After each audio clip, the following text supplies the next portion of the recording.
Hey, what's going on, black people? What's happening? Welcome to drboycetv.com, the home for intelligent black people. My name is Dr. Boyce Watkins, and I want to jump out here and talk to you guys about a crazy interview that I just saw. I just saw Kamala Harris speak with Charlamagne the God.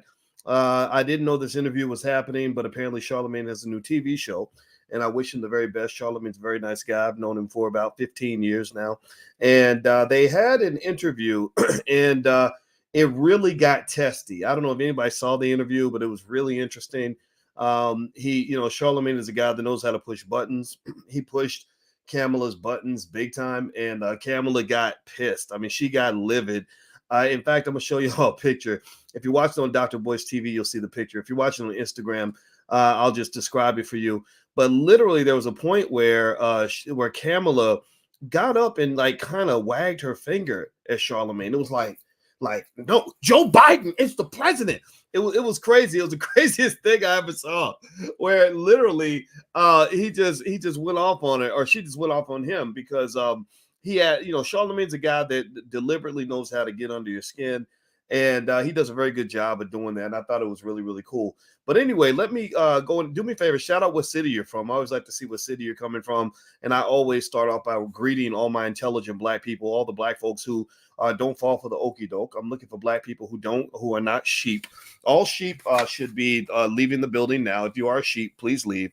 All the black people that are in this building are leaders. They want the community to be better. You want to be intelligent. You want to build wealth. You want to build your community. You ain't scared of white folks. You're looking to do something better with yourselves. If you're in that category, shout yourselves out. I see Ron from Indianapolis and the Life and Times of the Unconventional from DC, Frank from Atlanta, DL Petway from Kentucky. I see that Kentucky. I see you. I'm from Kentucky. Houston, Glen Burnie. I don't know what Glen Burnie is. Is that a city? Orlando, Cranford, New Jersey, Waterbury, Connecticut, Philadelphia, DC, Philly. I love Philly. Beverly too. Philly's a wonderful city. All right, so here we go. Here's what's going on. All right, so this interview with Charlamagne and Kamala. I guess there's a show. Is it The God's Truth or something like that Charlamagne has on Comedy Central? And I think it's a great show for him. I think that he's a great host for this show. I think he had Dr. Claude Anderson on, and y'all know I'm a fan of that. Every Wednesday night, we are analyzing Dr. Claude Anderson's book, Black Labor, White Wealth. It's right here.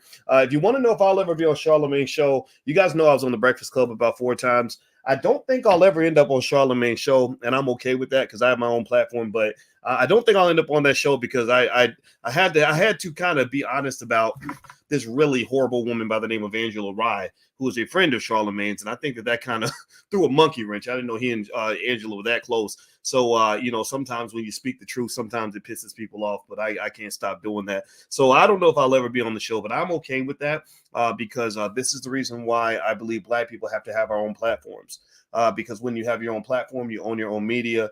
You don't need people's permission. You don't need white folks to co-sign on nothing. You can do what you're going to do, and that, and you don't have to ask permission. So I'm very, very happy with the 1 million subscribers we have online. That works out really, really well for me. And I just wish Charlamagne the absolute best because he is a very nice guy and he always treated me with respect. Years ago, I gave him my book, What If George Bush Were a Black Man? He asked for a copy. He said he would read it. And I didn't. I said, okay, yeah, sure, whatever. I didn't think he was going to read it. He actually read it. I think he actually read the book. So he is trying his best to be, a serious black man. Now, is he going to get canceled for the interview? He might. Here's the interesting thing. I'm gonna break down a couple of things about this interview that really got me thinking. I was literally watching and I was making notes as I was watching. I was like, ooh, whoa. And so what really stood out, the biggest thing that stood out is that this interview was exactly like the interview that Charlamagne had with Joe Biden. Give me a yes or no in the chat if you remember the interview that Charlamagne had with Joe Biden during the election. Anybody remember that interview where Charlamagne and Joe Biden went head to head, and Joe Biden got pissed off that he had to end the interview early. Some guy, so Charlamagne's asking him the good questions, really kind of like jabbing him in his gut. And Charlamagne doesn't give up. If you notice, if you watch the interview with Kamala, he kind of hit the same issue over and over and over again. In this case, it had to do with this Democrat by the name of Joe Manchin. Honestly, I don't really pay much attention to this guy, but I do know he's out there. And it kept trying to get Kamala to kind of break the blue wall of silence. The blue wall of silence is not just for the police. The blue wall of silence is the wall within the Democratic Party where they will, because they want to maintain this coalition, where they got you lumped in with everybody who believes all kinds of weird things. Like, for example, a dude can just decide to become a woman. He can be a man on Thursday and a woman on Tuesday, and then go out here and compete and against women in track and field and basketball and boxing. And you're supposed to think that's normal, right? So and for the sake of the coalition, she's defending this guy, Manchin, who it sounds to me like Charlamagne feels like the guy's a racist. And Charlamagne kept asking the same question over and over and over again. And then eventually Kamala just explodes. She's like, no, Joe Biden is the president of this country. And then when she starts getting irate in the interview, you hear somebody pop in like, excuse me, can you hear? We don't know. Can you hear her, Charlamagne? We don't know if you get, like, they're pretending like Kamala can't hear him or he can't hear Kamala. It was all bullshit. It was all absolute bullcrap. They know how to do audio in these expensive New York studios or LA or wherever the hell he's shooting from. They know how to do audio and video when they're interviewing the vice president of, I don't know, what do y'all think? Give me a yes or no. Do you think that maybe that this multi-million-dollar show understands how to properly connect their audio? What do y'all think? Or do you think that they had a wardrobe malfunction, like a little glitch in the system? Something went wrong. They forgot to plug in Kamala's mic. What y'all think happened right there? Right? Come on now. So it was crazy to me because it was just like the interview with Biden. In both cases, the interview was won by technical knockout. It was the referee jumped in and said, stop the fight, stop the fight. In Biden's case, when Charlamagne got Biden to kind of start flipping out, and he started pulling out the MasterCard. Remember that? He pulled out not the MasterCard. I got a MasterCard in my wallet.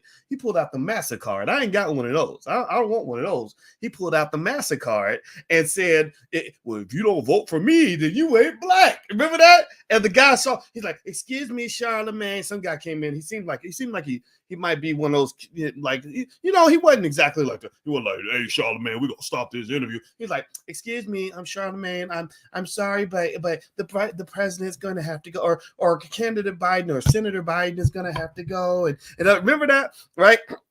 So the same thing happened with Kamala. Exact same thing. Now, I don't know about y'all. I don't see a lot of interviews where the president or vice president is in an interview and gets so flustered that somebody's got to come in and cut the interview off. Do y'all see this very often? I don't see it. Shout out to Charlamagne. I mean, that's 2 for 2, 2 for 0 and 2, something, whatever you want to call it. Like, this man, I mean, that was a great questioning. I said, good job, black man, good job. So here's my thought, right? Sometimes I don't just, sometimes I don't just want to know what I think. I know what I think. I kind of know that pretty well.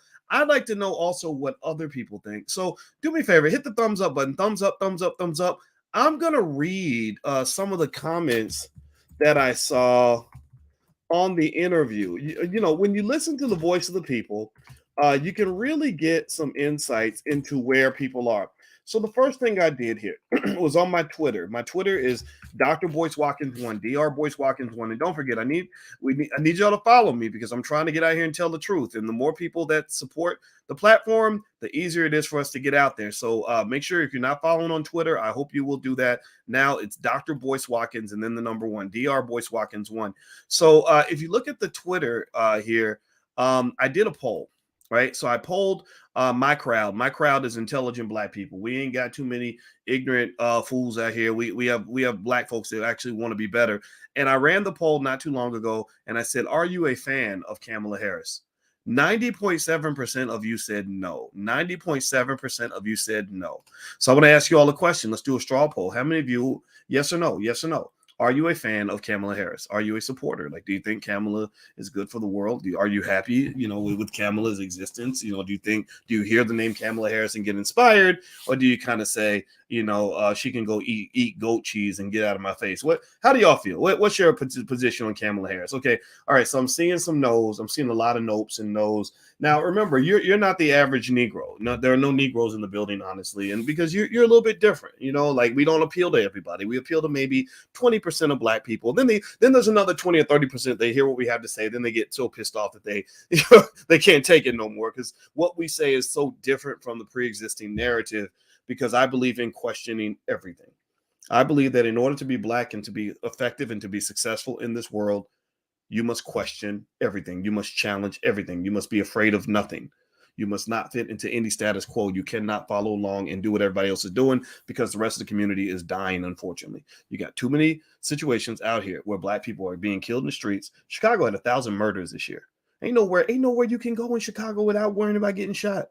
And these Democrats are running those districts. You mean to tell me you can't protect nobody? Well, somebody said, because somebody approached me today about buying some investment property in Southside Chicago, and they were like, "Oh, it's on 67th and whatever." I said, "Wait, 67th. Is it the good block or the bad block? Is it the block where the sun is shining, or is it the block where it rains every day? Or is it the block where the children can play outside, or is it the block where little babies take a couple bullets before kindergarten?" I can't remember which one. And they said, "Oh no, this will be near the Obama library, so they're going to make sure that's safe."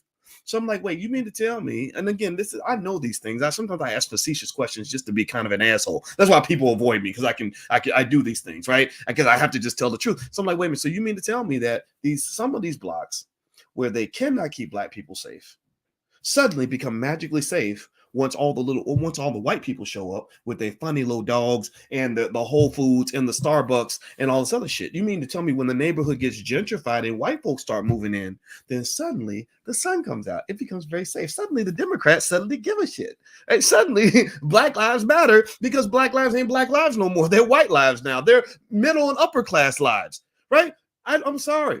None of this can inspire me. None of this leadership. This is poor leadership, black people. I mean, seriously, this is poor leadership. I'm not saying you should go become Republicans. And I'm going to actually get to that point because Kamala hit that point actually during the interview. And I'm going to show you exactly what she did. I analyzed, remember, I have a PhD. I analyze people. I can break things down in very minute, microscopic ways. And I saw exactly what Charlamagne was doing. I saw exactly what Kamala was doing. They're both smart people. They're very strategic. And I will tell you this. I'm not telling you to go out and become Republicans. And one of the things that Kamala did that I identified very clearly, and this is something that they consistently do to you to keep you in a box. She started saying at the end, when she started feeling the heat, when Charlamagne's like, body blow. Remember that old video game, body blow, right hook, right kick. Anybody remember that video game where it would say body blow? Like he was like, come on, boom, boom, like punching her in the gut. Not that he would hit a woman, but you get the point. And then, the same way he did with Biden. And then what happens is that at some point, when you punch him enough times, eventually the facade kind of breaks down. And then suddenly Kamala goes from being the solid Kamala to the irate Kamala. I mean, she yelled and put her finger up in the air, blah, blah, blah. And I said, ooh, you're not sounding very vice presidential right now. You sound like you're yelling him. Now it's really coming out. Now you're showing that you're really pissed off right now because he's not playing the game. Now you're showing exactly what Ice Cube and I saw when he was basically doing what he was doing. He would call me, we talked a little bit during his whole thing, right? And what you're showing is the inability to properly process or respond to masculine black leadership that will not just go along with your pre-existing narrative. You're now responding in a very vicious way, as white Democrats tend to do. Kamala Harris is a white Democrat. She just happens to have black skin. She fits right in. That's why she got elected, right? No disrespect, but that's what it is. You're responding to the fact that when black people stand up and when you have masculine leadership that says, no, we're not going for the okie doke, we need new solutions, that you get very frustrated. So she got frustrated and she started yelling at him with the same anger and irritation that people like Simone Sanders had when it came to black men speaking up and saying enough is enough. That's what you saw. You saw that same. There's a reason why her and Simone Sanders. If you don't remember Simone Sanders, how many of y'all, give me a yes or no? How many of y'all remember Simone Sanders? Simone Sanders is relevant in this. Simone Sanders. Let me show you Simone Sanders. She's hilarious. She's so awesome. Simone Sanders is this lady. She kind of looks like Suge Knight. She reminds me of Suge Knight. And Simone Sanders is this big. I mean, you talk about like we use the term strong black woman, and I use the term as a compliment. Like my grandma was a strong black woman. Tell you how strong my grandma is. Her name is Felicia. She's with me everywhere. She's on. We named our Panther in the Black Business School after my grandmother. The Panther's name is Felicia. That's how I keep my grandma alive. My grandma was a strong black woman in the sense that like she was so strong that my grandma was on not dialysis. I'm sorry, she was getting chemo. No, it wasn't chemotherapy. Radiation treatment for cancer. And she would go get her radiation and then go to work and didn't tell nobody that she was doing all this to fight her cancer. Like I was like, Grandma, you didn't tell us. She's like, well, I didn't want to bother nobody, but you know, sometimes things happen. And I'm like, that's too strong, right? But shout out to my grandma because she held it down. She raised 5 kids by herself. Never had to go beg a man for money. Would have more money than everybody else in the family. Perfect credit score, saved her money. My grandma was the shit, right? So shout out to the strong black women who hold it down in the community, and also shout out to the strong black men who will stand next to these strong black women and make sure that we have a strong black community. Ain't nothing wrong with being strong and being black. Now, Simone Sanders is a different kind of strong, though. She's a different kind of strong. Again, she's a little bit Suge Knight-ish.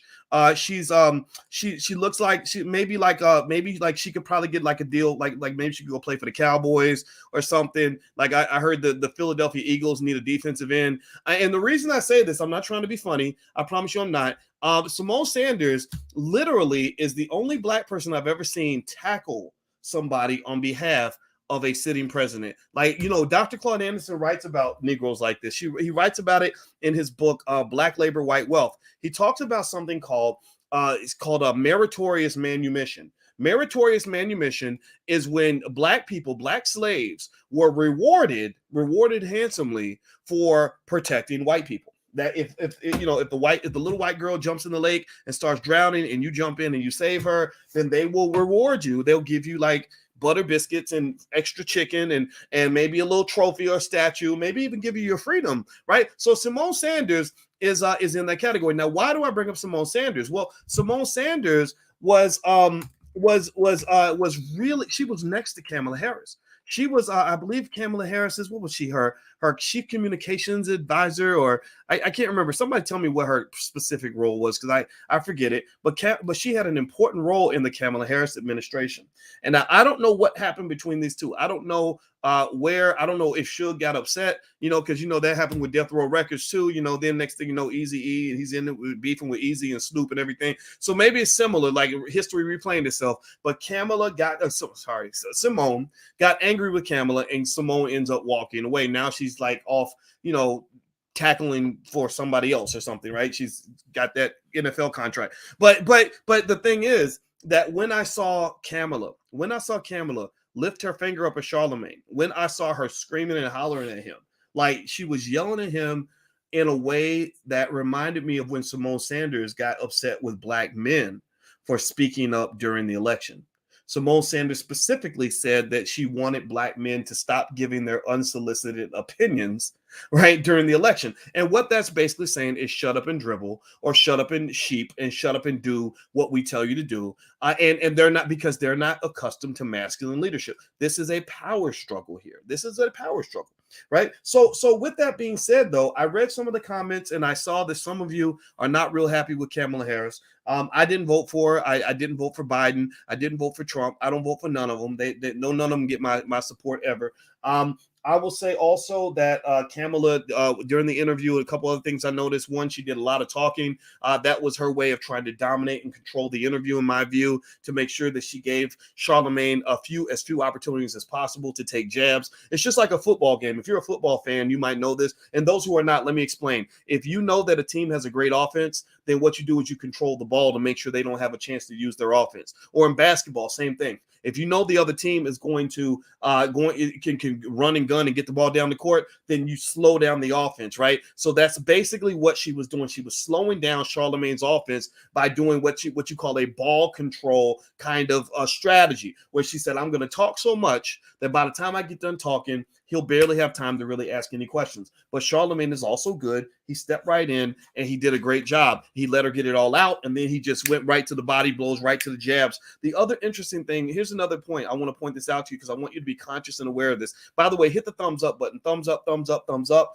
Also, if you want to support the channel, if you're inspired to do so, feel free to go to intelligentblackpeople.com. That's intelligentblackpeople.com. We would love to have you as a patron on this platform. I don't think there's any other platform like it. And so your support is extremely critical in helping us to reach as many people as possible. We reach 1 million Black people a week without any help or support from white people or anybody else. No corporate support, no government support. That we run this show. I was the one who decided to do this video 1 o'clock in the morning. I did not have to ask for permission. So your support is critical. So if you feel inclined to support, we would love, if you got it like that, we would love to have your backing, and we'll back you up too. All right, so the next thing was Kamala went down to this typical Democratic Party playbook.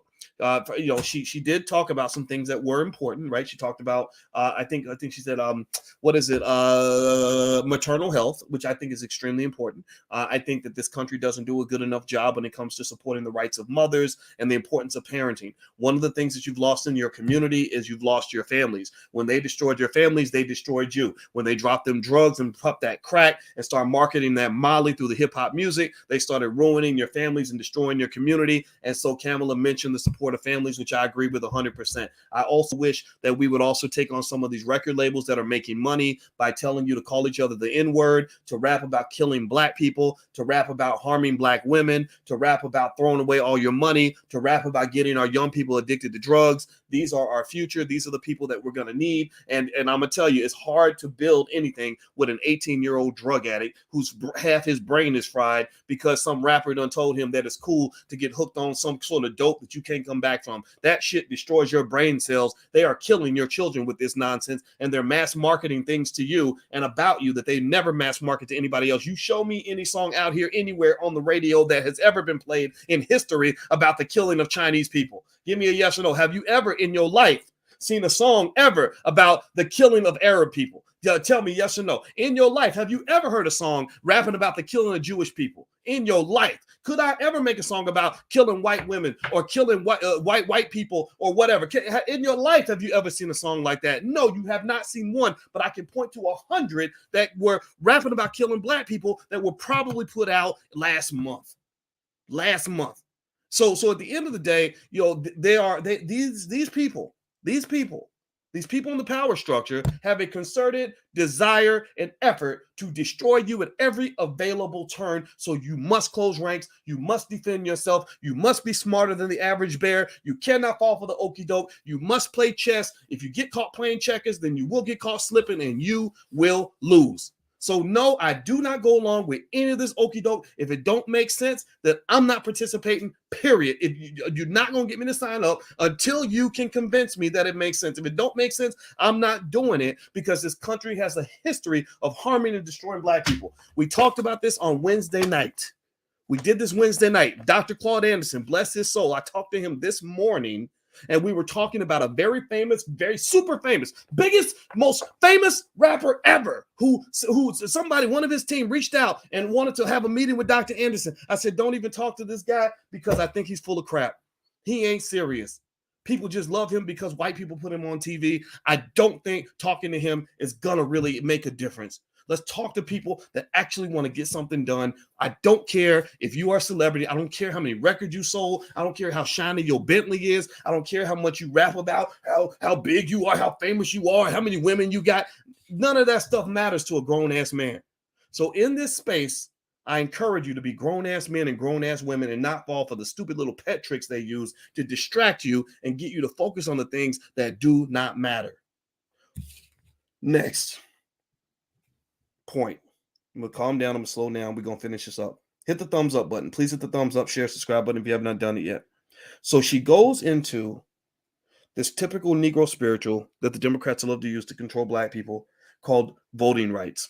They might as well make it into like a church hymn, like, we're going to march to the polls to Jesus. Jesus going to take us to the polls so we can all vote. We all needs the votes because we going to get Massa back in office again. Oh, yes, Lord. Right? Like literally, it's become a Negro spiritual now this conversation about voting rights. I'm not saying that voting rights don't matter. I'm not saying that you shouldn't have the right to vote. I'm not telling you not to vote. I promise you, I'm not telling you not to vote. So don't let nobody ever tell you that I said that you shouldn't vote. But this Negro spiritual about voting rights bothers me, because if you ask me, do I think that the right for Black people to vote is being taken away? I would say absolutely yes. It's being taken away by both the Democrats and the Republicans. Republicans don't want you to vote because they don't want you to vote for the Democrats. But the Democrats don't want you to vote because now they're letting illegal immigrants vote. In New York, they just passed that law. They're going to pass it all across the country. They're bringing in illegal immigrants. Again, Dr. Claude Anderson wrote about this 30 years ago. 30 years ago, he said that their goal is to replace you economically and politically. And one way they're going to do it is they're going to get you to support wide open immigration policies that will allow other people to come in and basically make you a minority. That's the term he used. And I'll be damned if it's not happening in exactly the way he wrote 30 years ago when he wrote Black Labor, White Wealth. Also, I don't know. They always talk about this ID, voter ID laws, like somehow being asked to show your ID is impossible for Black people. Like, you just so backward, you so ignorant, you can't even get an ID. How many of y'all got an ID? Give me a yes if in the chat. Everybody who has an ID, please say yes. And then I'm going to ask you another question. I don't understand. It's really confusing to me. I'm sorry. Maybe I'm just going to be the dumb motherfucker in the room. I have no idea. But how you expect every Black person, or how are you going to get offended when we have to show ID in order to vote? But you're okay with us having to show a vaccination card to get into a restaurant. I don't get that. And I would imagine getting an ID is probably easier than getting a vax card. But you're telling me I need a vax card, but you're telling me I don't need an ID. I don't understand that. I don't understand. Like, that doesn't make sense to me.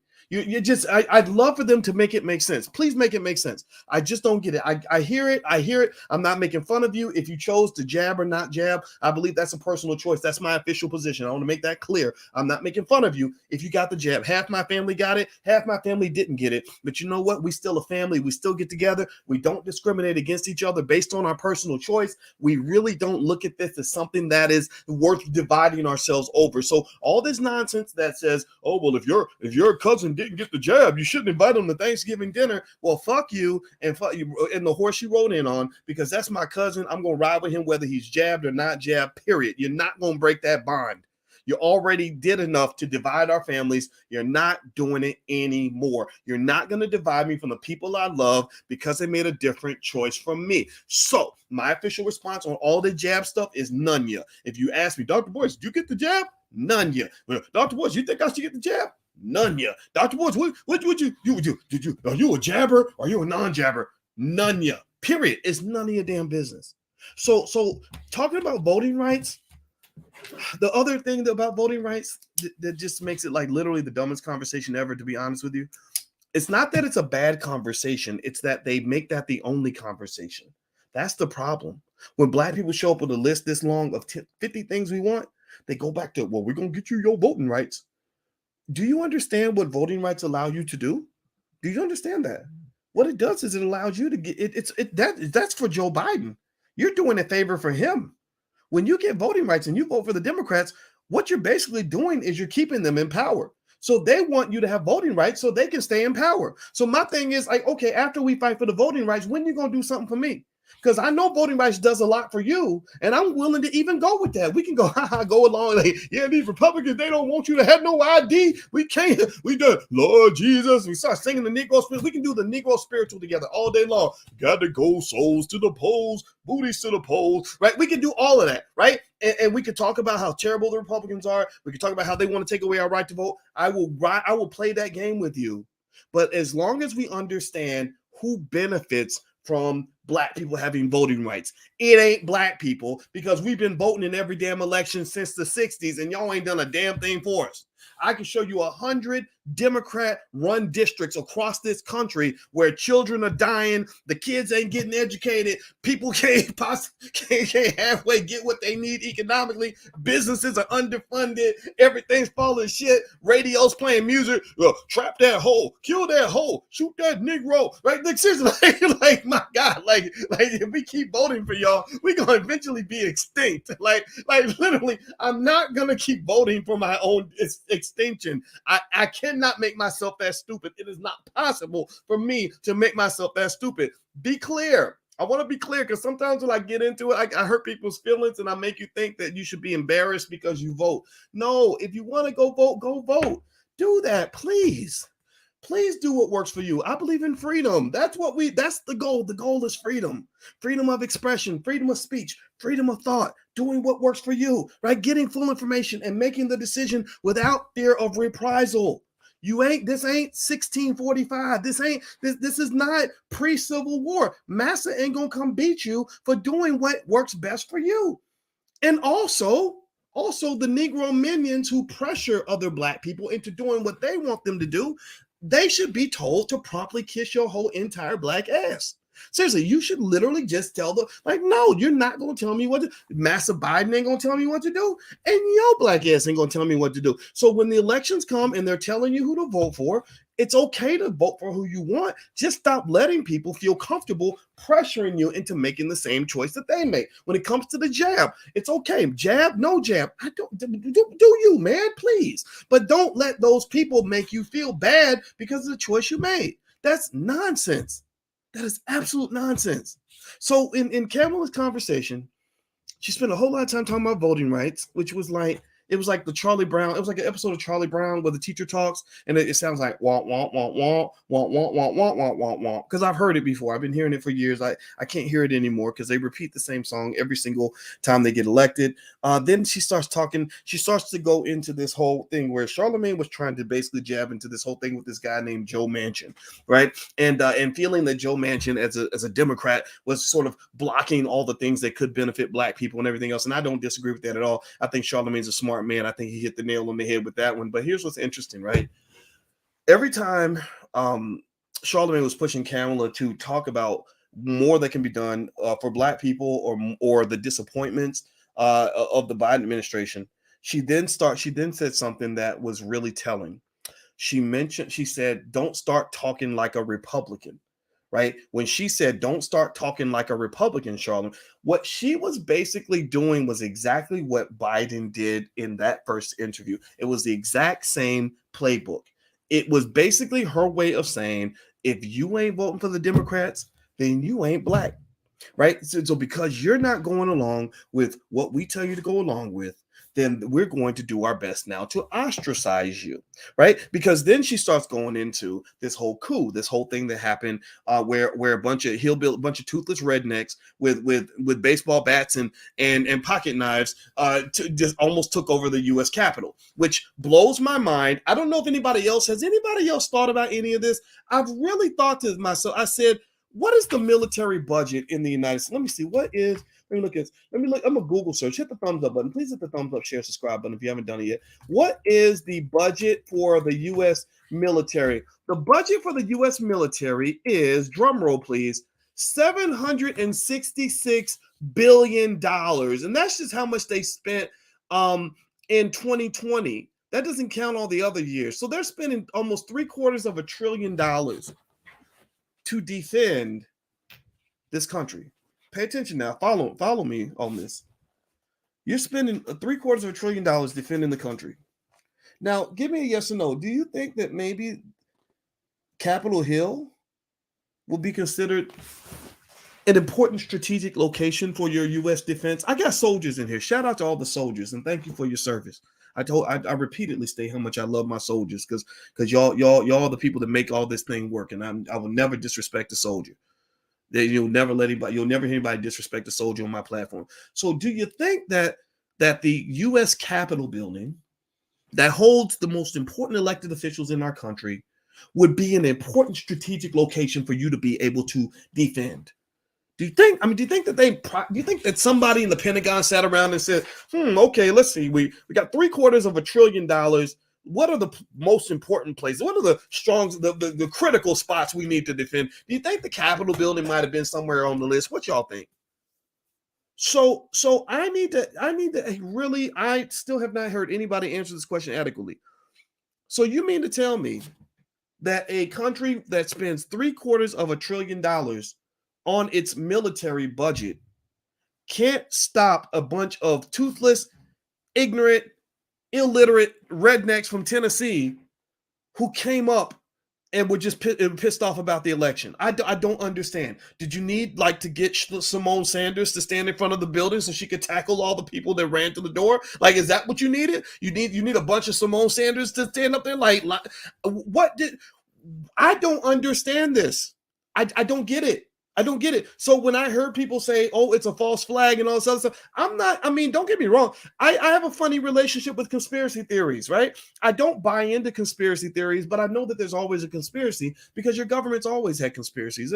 Conspiracies go back hundreds of years. This is documented. This is proven.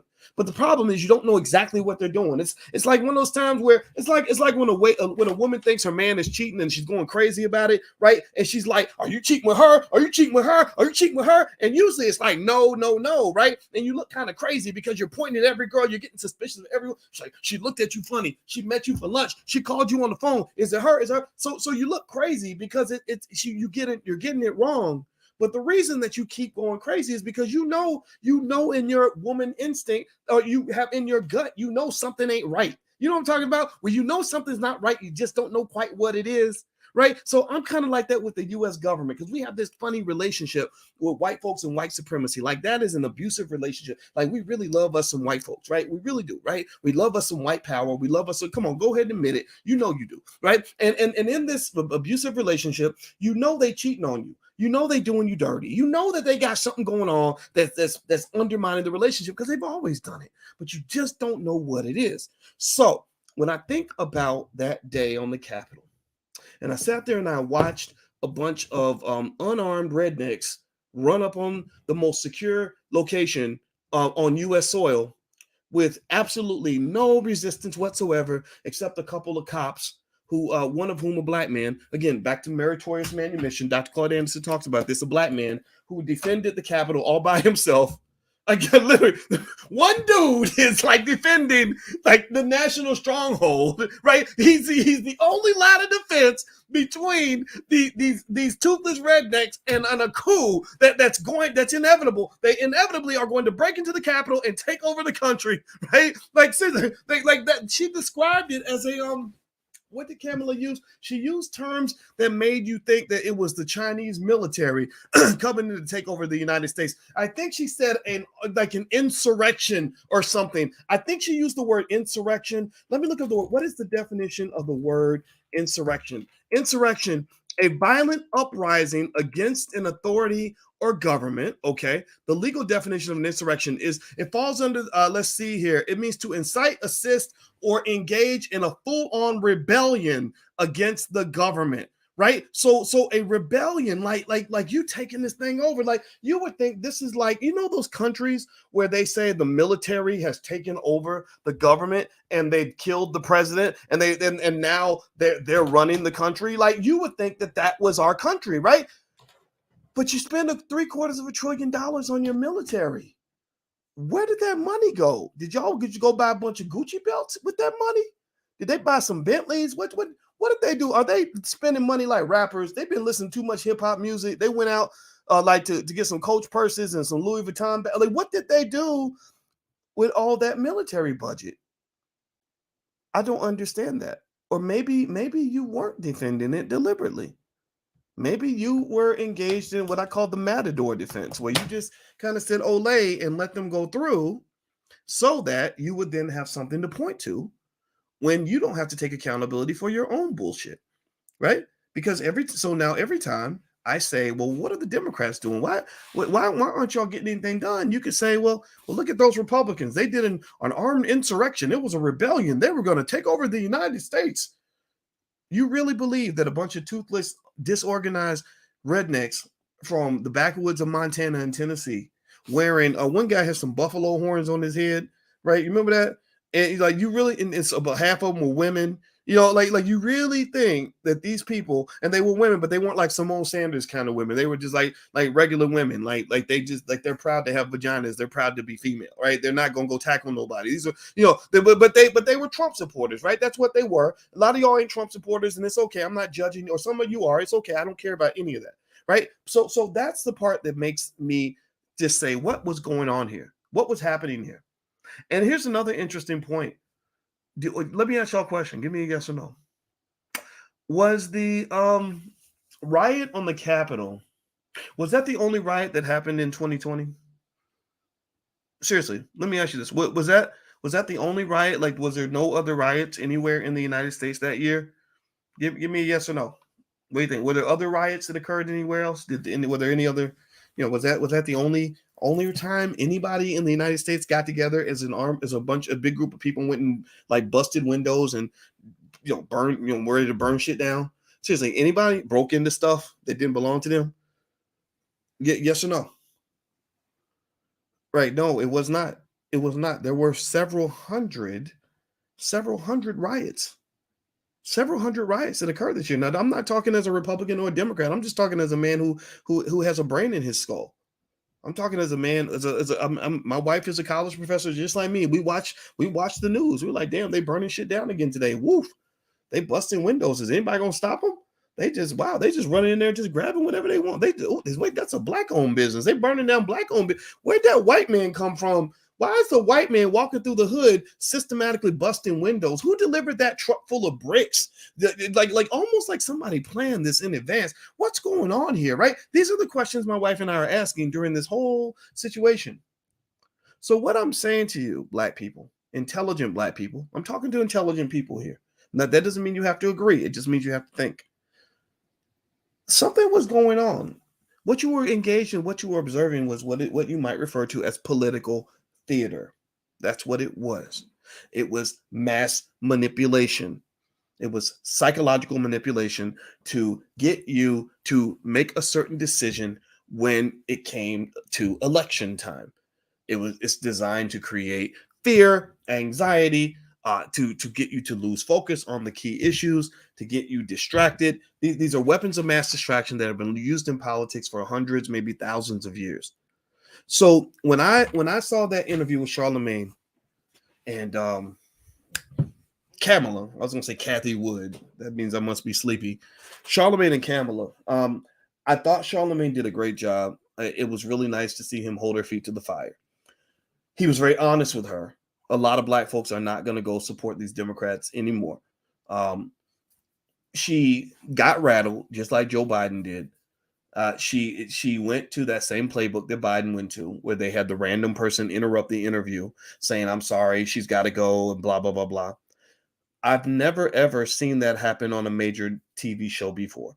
Has anybody ever seen an interview where a vice president was being interviewed on a major television network and had some random Joe Blow sitting on the side, come step into the interview, put their face in the camera and say, I'm sorry, but she's got to go. I've never, ever seen that. And it just so happened at the moment where the heat was getting hot. So to some extent, I congratulate black people because this is grassroots. Like the Charlamagnes and the people like that, they're getting this energy, these ideas from you. They're getting it from you. I did a poll with you guys, and 90-something% of y'all are pissed off at the Bidens and Kamala and all this other stuff. Seriously, like 90-something% of you. And what is happening is that the black elite are trying to hold the lid on the pot that is boiling over. You are participating in what could be described as a black political revolution, a black economic revolution, a black rebellion, unlike anything that these people have seen for a very long time. One day they may get on board, maybe they won't. It doesn't really matter, because if you continue to be intelligent, if you continue to make sure that you don't let your eyes deceive you, don't get to the point where they can tell you that things are going left when really they're going right, that up is down and down is up. As long as you keep focused on the things that matter to you and follow your own spirit, then you're going to win. They cannot defeat you. They're not built like you. They're not strong like you. We've built all this from nothing. Right? Seriously, like that's why, when people like myself and Dr. Anderson and some others, when we meet celebrities, Negroes on TV, we're not impressed. We're not impressed at all because we see right through the facade. We're like, oh yeah, you really feel like you're successful and strong because you basically earn favor with the individuals who control media, and they put you on TV, which made people falsely believe that you are some sort of black leader and that you somehow have the fortitude necessary to lead the community. And we know that that's simply not true because you've never built anything with your bare hands. You've never built anything on your own. So all the people in the community, the reason I congratulate you, the reason I will ride with you to the end of time is because you are the strongest people in this country, and you're the ones who are going to move this community forward. It won't be those fake, weak, flimsy ass politicians on TV. They're just not built for a fight. They can't stand up to Massa because Massa's been feeding them for the last 30 years. All right. So anyway, I'm going to go, guys. Hit the thumbs up button. Thumbs up, thumbs up, thumbs up. Also, if you want to know what we have going on this week with the book club and everything else, go to boycewatkins.com. You can join the book club for free. Every Wednesday night, we read Black Labor, White Wealth by Dr. Claude Anderson. We are now on page 175. This week, we're going to talk about strategies for Black economic empowerment. And he's got 8 strategies related to leadership, wealth and capital formation, and let's see, wealth and group economics, etc. So we're going to be covering this.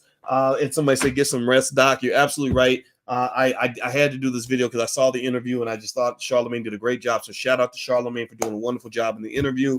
Also, last but not least, don't forget that we are also investors. So if you want to join us for stock market investing class, you can do a free trial in the class. You go to boycewatkins.com. It's all there. So God bless you. Have a great day. Love you. And also my wife, Dr. Alicia, sends her love as well. I'll see you guys soon. Take care. Hit the thumbs up button on your way out. I'll talk to you guys soon. Be good. Peace.